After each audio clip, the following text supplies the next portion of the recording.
내가 세상에 있는 동안에는 세상의 빛이로라. 이 말씀을 하시고 땅에 침을 뱉어 진흙을 이겨 그의 눈에 바르시고 이르시되 실로암 못에 가서 씻으라 하시니 실로암은 번역하면 보냄을 받았다는 뜻이라. 이에 가서 씻고 밝은 눈으로 왔더라. 아멘.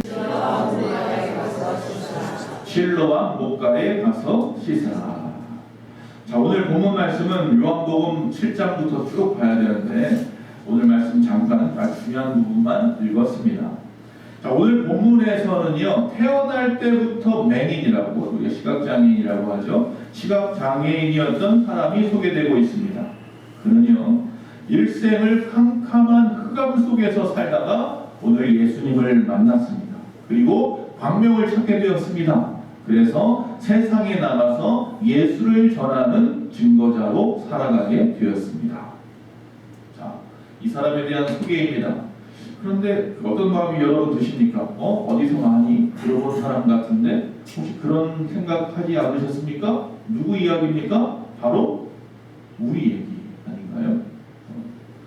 우리가 일생을 캄캄한 흑암 속에서 살다가 예수님을 만나서 광명을 찾게 되었고 세상에서 예수를 전하는 증거자로 살게 되지 않았나요? 그렇다면 오늘 이 말씀 속에 있는 이 주인공은 누구 이야기예요? 저와 여러분의 말씀인 줄 믿습니다. 사람이 오감이 있다고 하죠. 어떤 사람 육감이 있다고도 얘기합니다. 이 오감 중에서 정말 꼭 필요한 것 하나만 고르라면 뭐가 있을까요? 오늘 답이 다 나와 있는데 말을 안 해요. 눈이겠죠. 말을 못하는 것도 물론 답답합니다. 듣지 못하는 것도 답답한데요. 보지 못하는 것만큼 답답할까 싶은 마음이 들어요. 학생회 때, 교회 학생회 때 수련회를 가서 게임을 하면서 수건으로 눈을 가리고 술래잡기를 한 적이 있어요. 옆에서 툭 치고 가고, 옆에서 막 때리고 가고, 밀어버리고 가고, 답답한 거예요. 그러다 눈을 딱 풀었을 때 그 해방감이라는 것, 놀라운 자유함을 느낀 적이 있어요. 눈을 뜨는 것이 어떤 자유함인지를 알겠더라고요. 예전에 저희 교회 다니시던 어떤 집사님께서 그런 이야기를 했어요. 백내장 수술을 하고 광명을 찾았다. 광명이 뭔지 알았다. 그런 이야기를 하고요. 눈이라는 것이 그만큼 중요해요. 그런데 오늘 이 말씀 속에 이 사람은요, 나면서부터 시각장애인이네요. 즉 태어날 때부터 앞을 보지 못했기 때문에 어떻게 보면 익숙해져서 불편함이 덜할 수도 있어요. 그렇죠? 그런데 평생지 시각장애인으로 살아가는 이 사람, 좀 불편함이 덜하고 익숙해져 있는 이 사람일지라도 예수님은 뭐예요? 그냥 놔두지 않으세요. 예수님은 지금 당장 보지 못하는 사람이거나 아니면 앞을 보는 사람까지라도 그들에게 영적인 것들을 보여주고 싶어 하십니다. 그래서 우리의 삶, 우리의 자유, 우리의 생명 이런 것들이 무엇인지를 갖다가 우리에게 보여주고 싶은 거예요. 즉 영적인 세상을 보여주고 싶어 하시는 분입니다. 그래서 육체의 시각장애인이든지 또한 세상 것은 볼지 몰라도 영적인 것을 볼 줄 모르는 영적인 시각장애인이든지 간에 그 모두에게 삶과 자유와 생명의 영적인 것들을 갖다가 보여주러 이 땅에 오신 분이 누구다? 예수님이라는 거예요. 자, 오늘 말씀에 나와 있는 이 사람, 이 시각장애인을 통해서 우리가 주님을 어떻게 만나며 어떻게 밝은 삶을 살아가고 어떠한 삶을 살아야 되는지에 대해서 좀 생각해 보려고 합니다. 바로 저와 여러분에 대한 말씀이라고 했습니다. 첫째로 여러분, 우리에게 늘 뭐가 있다? 고난이 있습니다. 그런데 그 고난 안에서 우리의 그 이유와 고난의 이유와 고난의 목적을 아십니까? 라고 제가 물어보겠습니다. 지금 여러분 아프십니까? 힘드십니까? 어렵습니까? 불안하십니까? 여기 앉아있지만 그럼에도 불구하고 그 마음속에 걱정과 근심이, 세상의 근심이 항상 있어 한숨 속에 있으십니까? 그렇다면 여러분의 고난의 이유는 무엇이고 그 고난의 목적은 무엇일까요? 자, 길을 가시다가 이 시각장애인을 예수님께서 만나시고 그에게 이렇게 묻습니다. 2절입니다. 이 사람이, 제자들이 묻는 겁니다. 제자들이 예수님에게 이 사람이 맹인으로 난 것이 누구의 죄로 인함이니까? 자기이니까? 그의 부모입니까? 라고 물어봅니다. 자, 맹인을 한 사람을 봤는데 참 불쌍해 보였단 말이에요. 그러니까 그것을 보고 예수님을 향하여 제자들이 묻습니다. 저 사람은 누구 죄 때문에 저렇게 됐어요? 자신의 죄입니까? 부모님의 죄입니까? 자, 여러분 이 말씀 속에서 제자들이 지금 뭘 물어보고 있어요? 고난의 이유를 물어보고 있어요. 그렇죠? 여러분 고난의 이유를 물어보는 사람이 있고 고난의 목적을 찾는 사람이 있어요. 고난의 이유만을 구명하려고 한다면 이 사람은 과거에 집착하는 사람입니다. 그러나 고난의 목적을 갖다가 생각해 보려고 하는 사람이라면 이 사람은 미래지향적인 사람일 겁니다. 그런데 여기서 이 제자들은 이 시각장애인을 보고서 그 이유를 찾는 데만 집착하고 있습니다. 그러나 예수님께서는 3절에서 뭐라고 말씀하시냐면 이 사람이나 그 부모의 죄로 인한 것이 아니라 그에게 하나님이 하시는 일을 나타내고자 하심이니라. 할렐루야. 즉 다시 말하면 고난의 이유가 중요한 게 아니야. 이 사람의 이 고난에는 뭐가 있어요? 목적이 있어. 뜻이 있다는 거예요. 그 뜻이 무엇이냐? 하나님이 하시는 일을 나타내고자 하는 일이에요. 이 사람을 통해서 하나님이 무엇인가 하고 싶어 한다는 이야기. 여러분 욥이 고난을 당했습니다. 믿음의 사람이라는 욥은 죄를 짓지 않았는데도 불구하고 고난을 당했습니다. 그것은 죄 때문이 아니라 하나님을 더욱더 분명히 알게 하시기 위함이고 사탄을 물리치기 위함이었습니다. 요셉도 고난을 받았습니다. 죄 짓지 않았는데 형들에 의해서 시기질투에 의해서 우리가 알다시피 애굽의 종으로 팔려갔습니다. 종살이도 하고 죽을 뻔한 고비도 걷고 막 어려움을 많이 겪었습니다. 자, 요셉이 그렇게 고난을 당한 것은 그의 죄 때문이 아니고 나중에 자기의 모든 가족을 구원하기 위함이었습니다. 기근에 빠져 있는 가족들이 애굽에 와서 동생을 만나서 총리가 되어 있는. 자, 사도 바울 같은 경우도 병이 있었습니다. 하나님 앞에 고쳐달라고 3번이나 작정 기도했지만 하나님은 뭐라고 말했어요? 내 은혜가 내게 족하다라고 말씀했습니다. 왜 그래요? 너무 자고하지 않게 하기 위함이다 그랬습니다. 사도 바울이 놀라운 뛰어난 능력으로 주의를 감당하니까 수많은 사람들이 두려워하기도 하고 부러워하기도 하고 인기도 하늘 찌르듯이 올라갈 수 있는 그런 상황이었잖아요. 그런 마음을 가질 수 있기 때문에 하나님께서 그에게 뭐를 주었다? 병을 주셔서 고난을 주셔서 가시를 주셔서 그가 너무 자고하거나 교만하지 않게 하고 그래서 겸손하게 주의를 하게 하기 위함이었다라는 거죠. 모든 고난에는 뭐가 있다? 그 목적과 쓰임이 있다라는 것입니다. 레시라고 하는 사람이 있었습니다. 태어나면서부터 얼마 안 되어서 허리가 50도로 굽었습니다. 척추망곡증이라고 하죠. 사춘기가 문제였습니다. 그때가 되자 내가 무슨 죄를 지었다고 원망하기 시작하고 밖에 나가려고도 하지 않고 집안에서만 가만히 살았습니다. 어느 날 목사님께서 신방을 오셨습니다. 어머니가 울면서 목사님한테 하는 이야기가 방 안에서 들립니다. 제가 무슨 죄가 많아서 우리 아들이 저렇게 되었습니까? 라는 거였습니다. 그러자 목사님이 이야기하십니다. 이는 그의 죄도 아니고 어머니의 죄도 아니고 누구의 죄 때문이 아니라 레시를 통해서 하나님께서 영광을 받으시기 위함입니다 라고 말하는 겁니다.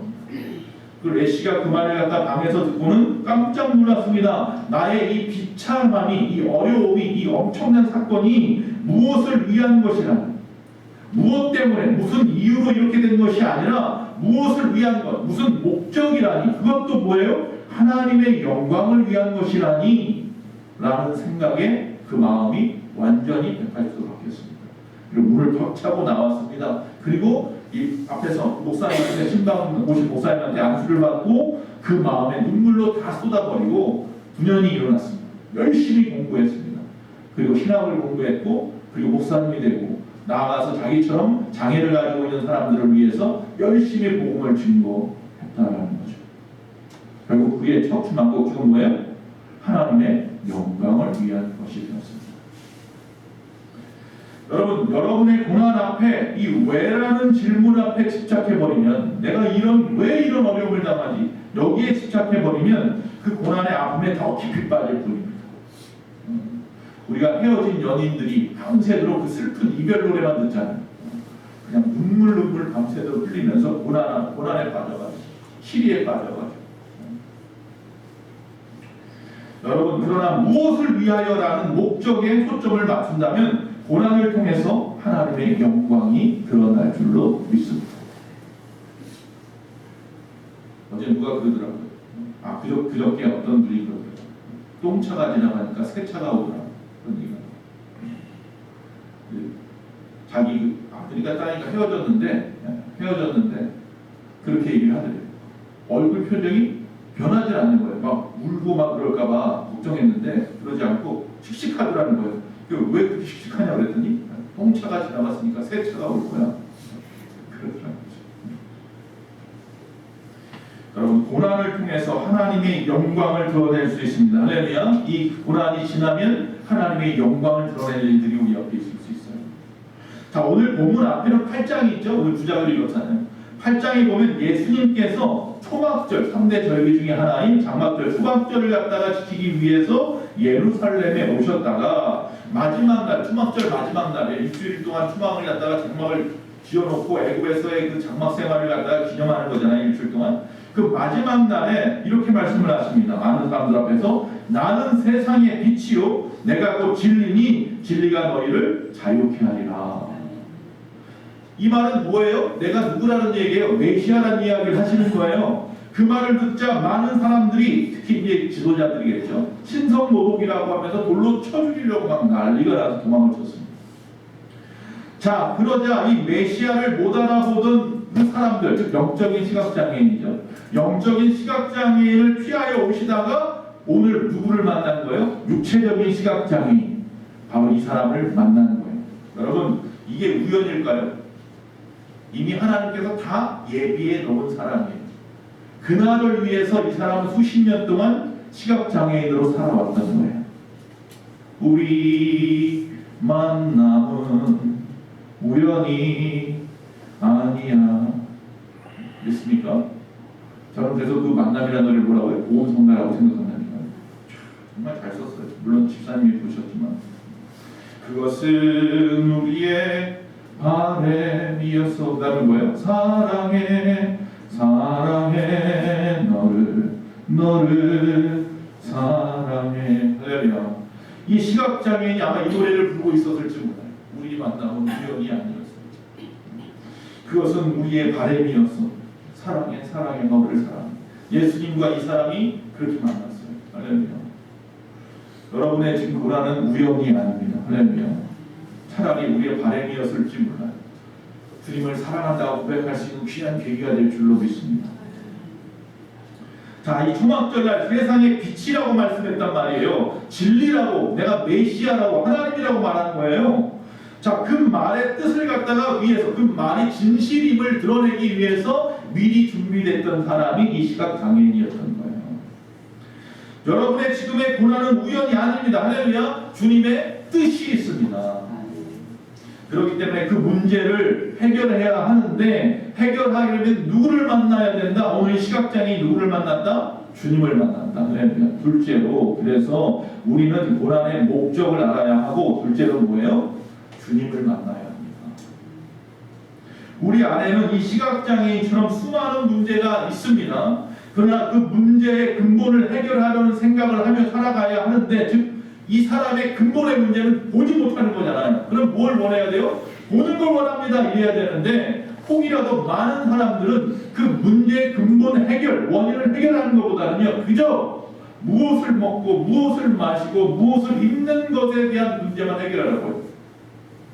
즉 다시 말하면 세상 속에서 만족할 것만 살아가는 데만, 그것만 구하는 데 살아가는 데만 급급하고 있다는 거예요. 그러면 된다 안 된다? 안 되는 거예요.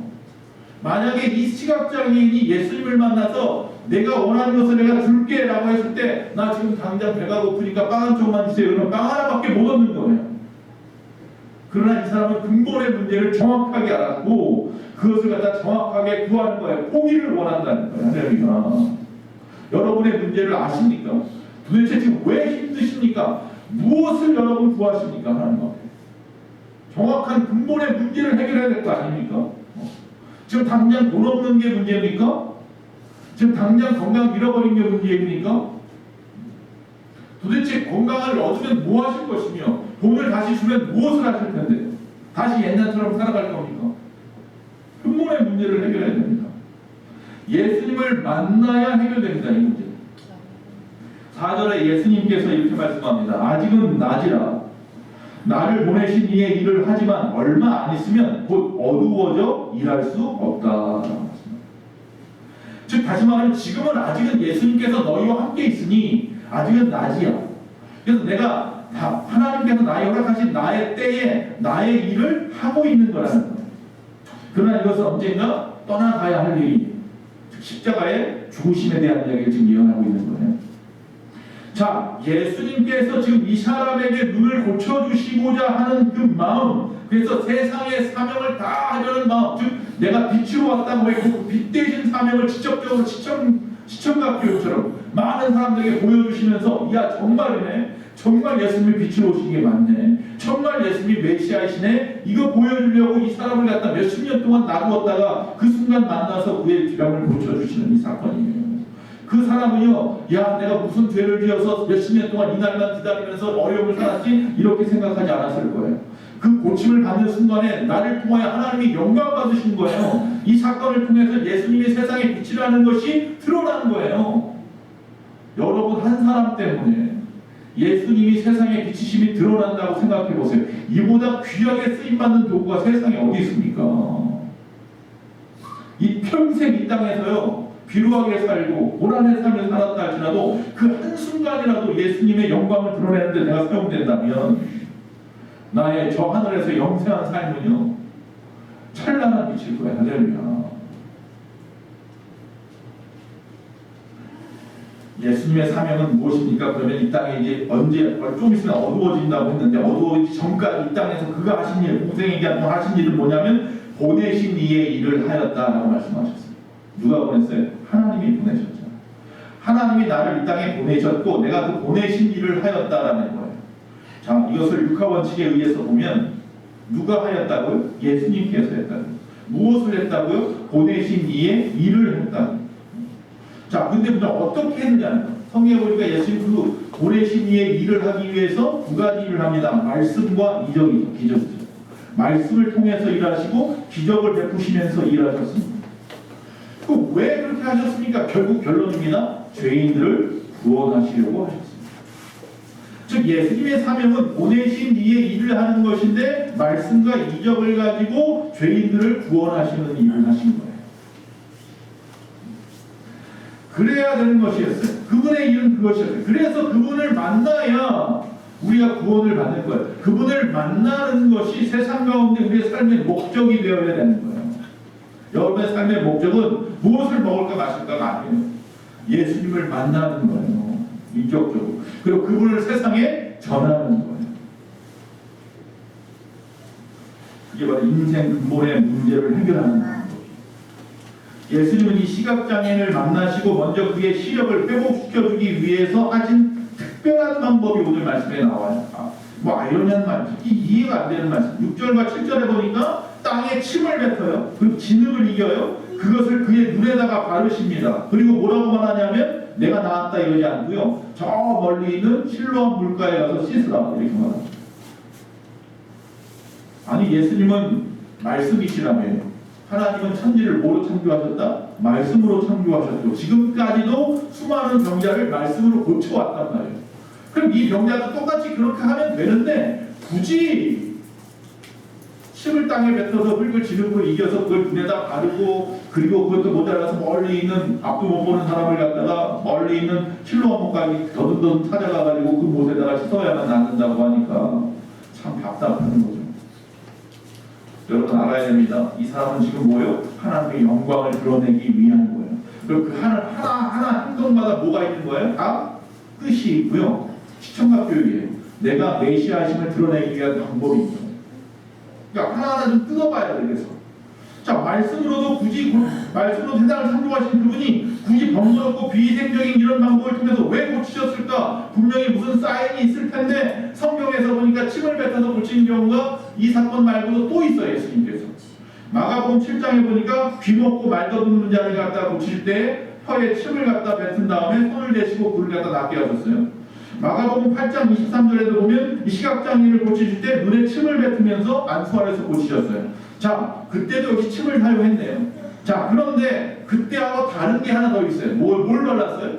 진흙을 발랐어요. 진흙. 하나님이 인간을 창조할 때 뭐로 창조했다? 흙으로 창조하셨어요. 즉 다시 말하면 이 사람의 눈에다가 진흙을 바른 건 뭐냐면 이 사람을 뭐요? 새롭게 만드시는 거예요. 새 창조, 새로운 인간, 새로운 인생을 허락하셨다라는 거예요. 그건 누구만 할 수 있는 일이에요? 하나님만 할 수 있는 일이에요. 사람을 흙으로 창조하신 분은 하나님이란 말이에요. 예수님이 흙으로 그의 눈을 발라서 새로운 눈을 뜨게 한 것은 예수님이 그에게 새로운 삶을 허락하는 거잖아요. 새 창조, 새 생명을 주는 거란 말이에요. 결국 예수님이 누구다? 하나님이시라는 거죠. 예수님의 이 새로운 창조의 사역, 죄와 가난과 병으로부터 파괴되어진 그 인생을 하나님의 형상으로 새롭게 회복하는 사건인 거예요. 우리가 예수 믿는 이유가 무엇입니까? 이 땅에서 물질 문제 해결하려고 합니까? 병을 고치려고 합니까? 자녀들이 복 받는 것입니까? 여러분, 그런 것들은 세상 방법으로도 할 수 있잖아요. 그러니까 열심히 공부하고 열심히 일해서 공부하면 열심히 돈 많이 벌면 부자 되는 거고요. 내가 열심히 또 내 건강을 갖다 잘 유지하기 위해서 운동도 하고 건강도 잘 갖고 그러면 건강을 또 오래 유지할 수도 있는 거고요. 자녀들 열심히 또 공부시키고 교육시키고 잘해서 자녀들이 또 공부 열심히 해서 또 잘하면 그들이 원하는 길을 통해서 또 성공할 수도 있는 거고요. 세상 방법으로도 얼마든지 할 수 있는 걸 여러분은 하나님께 구하고 있다면 정말 할 일 없는 사람들입니다. 죄송합니다. 내 힘으로 하세요. 할 수 없는 걸 구해야 될 거 아닙니까? 주님이 이 땅에 오셔서 제일 먼저 하신 말씀 중에 하나가 뭐냐면 세상이 줄 수 없는 것을 주겠다는 거예요. 할렐루야. 세상이 다 줄 수 있는 거 주는 게 아니라 주님이 주고 싶은 건 세상이 줄 수 없는 걸 주겠다는, 이게 뭐라고 했어요? 평안이라고 해서 평안. 평안을 주겠다. 참 평안을 너에게 주러 내가 왔다고 그랬잖아요. 그 참 평안은 세상의 것으로 얻는 게 아니에요. 참된 평안은 내가 구원함을 얻었을 때 얻는 거예요. 영생을 얻을 때, 영혼의 문제를 해결할 때 얻는 것이 참 평안이에요. 돈이 잠깐 생겼을 때 기쁜 게 이게 참 평안인가요? 이건 돈 없어지면 다시 없어질 거잖아요. 이전부터는 지나갔으니 새로운 창조물, 새 피조물이 되었더라. 할렐루야. 이 사람에게 딱 맞는 말씀인 것 같아요. 이 말씀은 바로 저와 여러분에게 하시는 말씀입니다. 주님을 만나야 새로워집니다. 할렐루야. 저와 여러분 그래서 이미 새로워지는 사람들. 또 이 사건은 또 이해가 안 되는 게 뭐예요? 그냥 그 자리에서 고쳐주시면 되는데 어디까지 가라고 그랬다고요? 실로암까지 가래요. 실로암까지. 굳이 왜 이렇게 멀리까지? 무슨 의미가 있을까? 또 왜 하필이면 실로암일까? 집집마다 받아놓은 물통도 많고 주변에 물도 얼마나 쓸 수 있는 우물이 있었을 텐데 굳이 실로암까지 갔어요. 요한은요, 오늘 이 성경 말씀을 쓴 이 요한은 그 힌트를 갖다가 자세하게 우리에게 친절하게 가르쳐 줍니다. 7절입니다. 이르시되 실로암 못에 가서 씻으라 하시니 실로암은 번역하면 뭐라고요? 보냄을 받았다는 뜻이라. 보냄을 받았다. 실로암의 뜻이 뭐라고요? 보냄을 받았다. 누가 보냈다는 이야기냐? 보낸 주체가 있어야 될 거 아니에요? 누가 보냈어요? 주님이 보내십니다. 이 못은요, 주전 700년, 예수님이 이 땅에 오시기 전 700년 전에 히스기야 때 사건을 기억하셔야 돼요. 자, 아수르 왕 사네립이 쳐들어왔습니다. 그래서 히스기야 왕이 성 밖에 있는 모든 우물과 연못을 다 막아버렸어요. 성 밖에 있으면서 성을 갖다 에워싸고 있는 적들이 먹을 물이 없게 하려고 다 없애버렸어요. 그리고 난 다음에 물의 근원을 갖다가 다 막는 대신 기온샘이라고 하는 지하로 판 수로를 통해서 그 샘에서 물이 나오게 했어요. 그러니까 사람들 못 찾는 샘이에요. 그 샘으로부터 지하로 땅을 파서 수로를 만들어서 그 물이 예루살렘 성으로 들어오게 한 거예요. 그것도 S자로 굽어지게 들어와서 한 500여 미터를 들어와서 거기서 나오는 물이 뭐예요? 실로암 못이 되는 거예요. 자, 기온이라는 말의 뜻은 뭐냐면 처녀의 샘이라는 뜻이에요. 어디로부터? 처녀의 샘으로부터 물이 흘러서 보냄을 받은 실로암에서 나오는 거예요.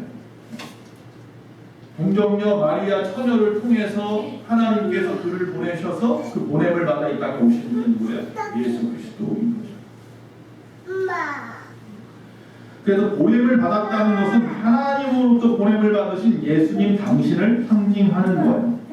성경의 증거로 보면 창세기 49장 10절에 보니까 야곱이 자녀들을 축복하자 12자녀들을 축복합니다. 그 중에 예수님의 지파인 유다 지파를 어떻게 축복하느냐 하면 귤은 이제 왕이 들고 있는 그 지팡이 같은 데 달려있는 거, 규가 유다를 떠나지 아니하며 통치자의 지팡이가 그 발 사이에서 떠나지 아니하기를 실로가 오시기까지 이르리니 그에게 모든 백성이 복종하리로다. 실로가 오시기까지. 실로가 뭐라고요? 보내심을 받는 자라는 거예요.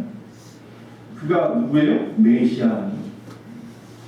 자, 이사야 선지자도 이사야서 8장 6절에 말합니다. 이 백성이 천천히 흐르는 실로암물이에요. 실로암물을 버리고 르신과 루말리아의 아들을 기뻐하느니라. 우상이에요. 이방 땅의 우상이에요. 다시 말하면 메시아를 버리고 우상을 섬긴다라는 거예요. 이 땅의 사람들이. 즉 실로암은 뭐예요? 예수님을 상징하는 거예요. 이 사건을 누가 고쳤다? 예수님이 고쳤다. 예수는 누구다? 보내심을 받은 자. 하나님으로부터. 누구를 통해서? 기온샘을 통해서. 누구예요? 성령, 동정녀 마리아를 통해서 오신 분. 놀랍지 않습니까?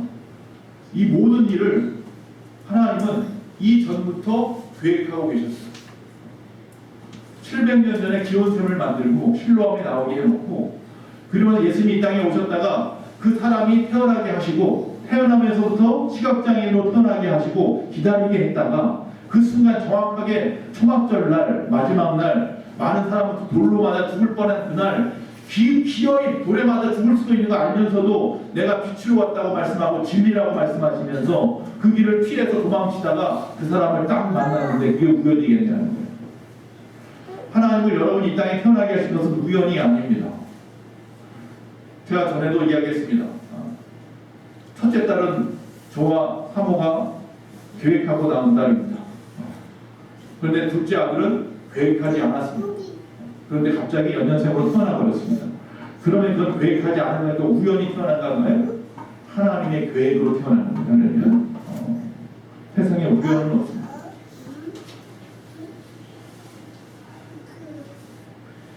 따라서 이 실로암으로 보낸 것은 예수님으로 인하여 고치심을 상징하는 것, 메시아를 통해서 나아심을 상징하는 거죠. 여러분, 이 초막절은요 무슨 축제라고 말하냐면요 물의 축제라고 말합니다. 왜 그러냐면 매일같이 물을 갖다가 제사장이 쟁물에다가 뿌려요. 초막절 일주일 동안. 근데 마지막 날은 물을 안 뿌려요. 일주일 날 마지막 날은 물을 뿌리지도 않고 물도 마시지도 않아요.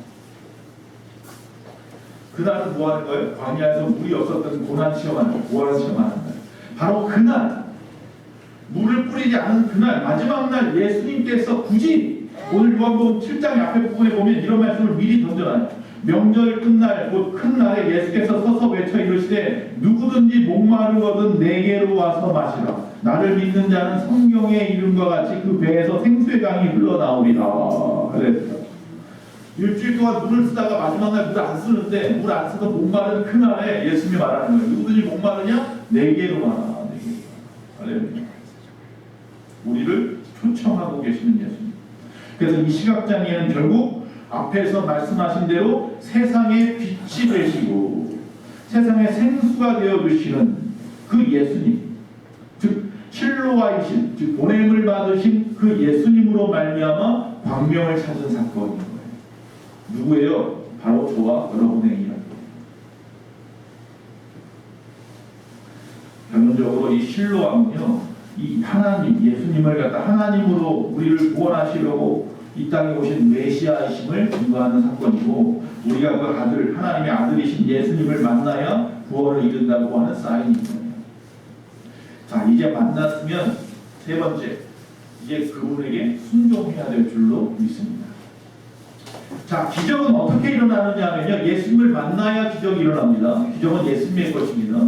자, 예수님을 만나야 나타나는데 만나기만 하면 나타나느냐? 그 당시 예수님의 수많은 군중들이 있어요. 다 고침받은 거 아니라니까요. 그 중에 몇몇 사람만 고침을 받았는데, 예수님께서 의지적으로 고친 사람만 고침을 받았는데, 자, 거기에서 그 사건 속에서 볼 수 있는 건 첫째로 그분의 능력과 또 하나는 뭐냐면 인간의 전적인 신뢰가 스파크가 일어났을 때 기적이 일어났어요. 손바닥이 부딪혀야 소리가 나는 거죠. 하나님의 능력은 있어요, 항상. 그 능력에 내가 신뢰하고 순종해야 역사가 일어나더라는 거죠. 주님의 방법입니다. 마태복음 9장 20절에 보면 12년 동안이나 혈류증을 앓고 있었던 여인이 있었습니다. 그가 많은 군중 사이를 뚫고 예수님의 옷자락만 만져도 나옵니다. 할렐루야. 그 예수님을 만나러 들어가서 그 예수님의 옷자락에 손을 대는 순간 그건 믿음에 대한 신뢰이고 순종이죠. 그러므로 말미암아 역사가 일어났다는 겁니다. 자, 아람 나라, 이방 나라의 나아만이라고 하는 장군이 나병을 고쳤습니다. 어떻게 고쳤습니까? 엘리사를 찾아갔습니다. 근데 엘리사가 만나주지도 않고 요단강에 가서 7번 씻으라고 합니다. 야, 우리나라 이거 더 큰 강, 깨끗한 강이 이렇게 많은데 졸졸 시냇물 같은 이 강에서 시냇물에 들어가서 나보고 씻으라니. 그럴 수도 있었지만 주변 사람들의 권고에 의해서 들어갔습니다. 7번 들어갔다 나오니까 뭐예요? 깨끗이 나음을 입었더라. 주의 능력에 나의 순종이 포함될 때 뭐예요? 역사가 일어나는. 예수님의 말씀에 순종하시기 바랍니다. 할렐루야. 자, 이제 마지막으로 이 사람이 뭐 했어요? 이제 내가 만난 예수님을 어떻게 하더라? 전하더라.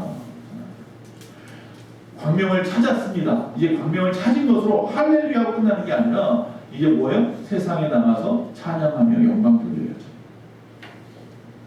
그런데 이 사람은요, 특별하게 예수님이 누구신지 처음부터 알고 있던 사람이 아니에요. 몰랐어요. 성경에 누가복음 10장에 보면요, 이와 똑같은 사건, 시각장애인 사건이 또 하나 나오는데 그게 바로 바디메오인데, 이 바디메오는요, 예수님이 누군지 알았어요. 정확하게 주여하고 주님을 찾았단 말이에요. 근데 이 사람은 처음에 누군지 몰랐던 사람이 11절에 보니까 예수라는 그 사람이라고 표현을 해요. 17절에 보니까 선지자라고 표현을 합니다. 31절에 보니까 경건하여 그 뜻대로 행하는 자.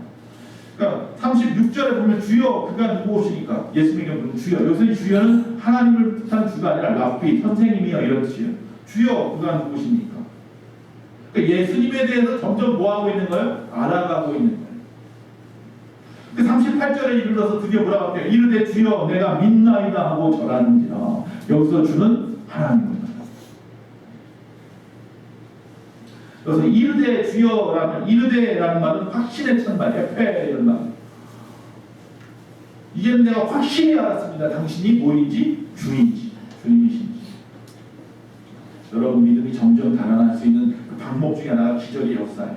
주님을 만나고 주 앞에 순종하고 주님의 역사를 우리가 계속해서 체험해 가면서 우리는 그 주님이 구주이심, 나의 구주이심을 확신하게 됩니다. 그러면서 그는 자신 있게 이제 뭐를 해요? 예수를 나가서 증거합니다. 나를 고치시니가 주님이시다 그랬습니다. 자, 물론 바리새인이 중간에 이야기합니다. 끊임없이 들어가서 신문합니다. 어떻게 나온 거야? 어떻게 나온 거야? 그러자 이 사람이 좀 뭐 이상하다고 말하죠. 뭐 성경에 보면 이상하다 이렇게 말을 합니다. 그러면서 오히려 되묻습니다. 뭐라고 묻냐면 당신들도 그의 제자가 되려 하느냐 이렇게 묻습니다. 왜 자꾸 예수에 대해서 꼬치꼬치 나한테 깨묻냐? 비아냥거리는 거죠, 사실. 바리새인들한테. 사람은요, 언제 새벽 예배 때 말씀드렸는데, 사람은 듣고 싶은 것만 듣고, 보고 싶은 것만 보고, 알고 싶은 것만 믿습니다. 아무리 좀 예수 좀 제발 제대로 믿으세요.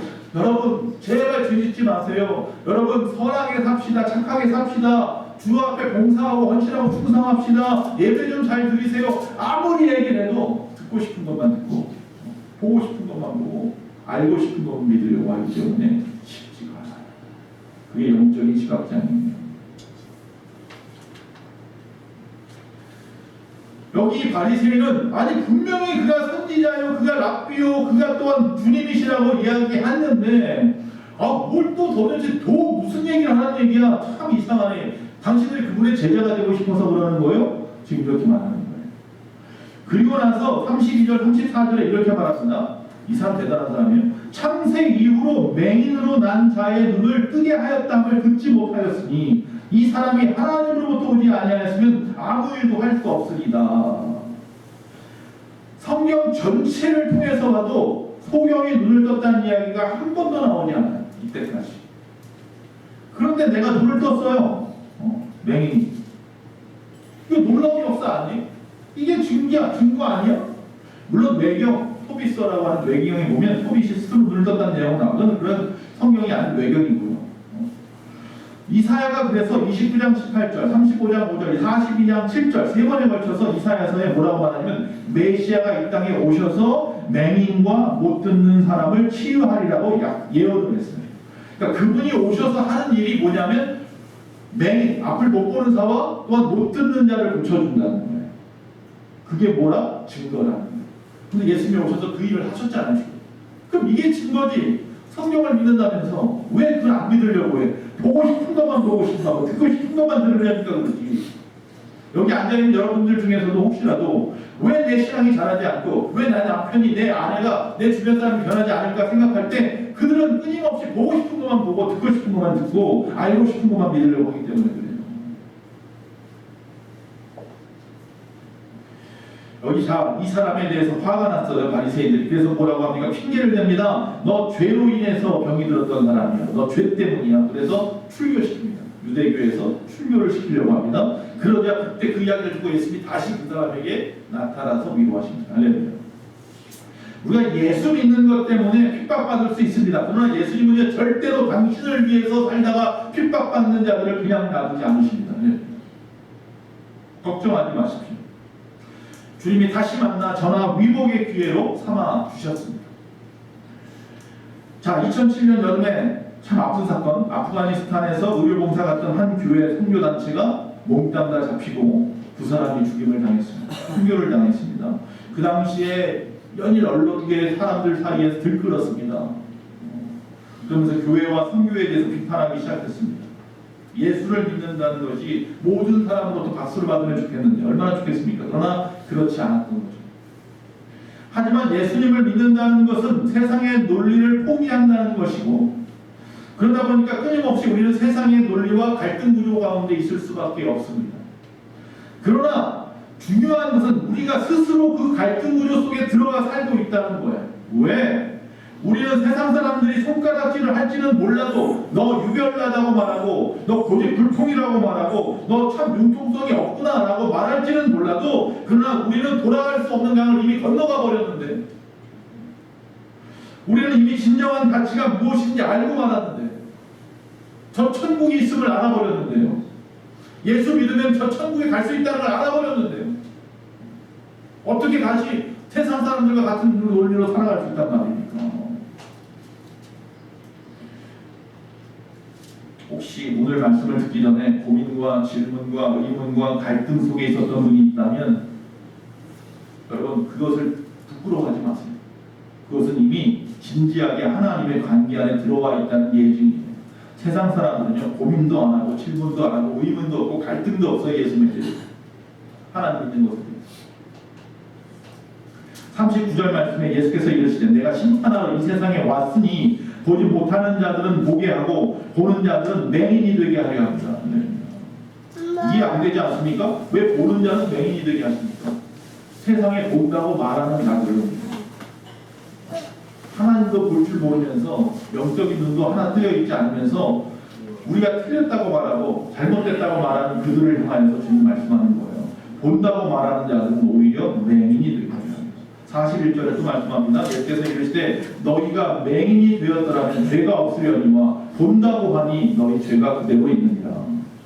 차라리 앞을 못 보면, 모르면 상관없는데 안다고 하면서 끊임없이 하나님을 반대하고 하나님 믿는 자들을 갖다 비판하고 그들에게 핍박하고 하는 이 모든 일들이 뭐가 돼요? 전부 다 뭐가 돼요? 결국 죄가 된다는 거예요.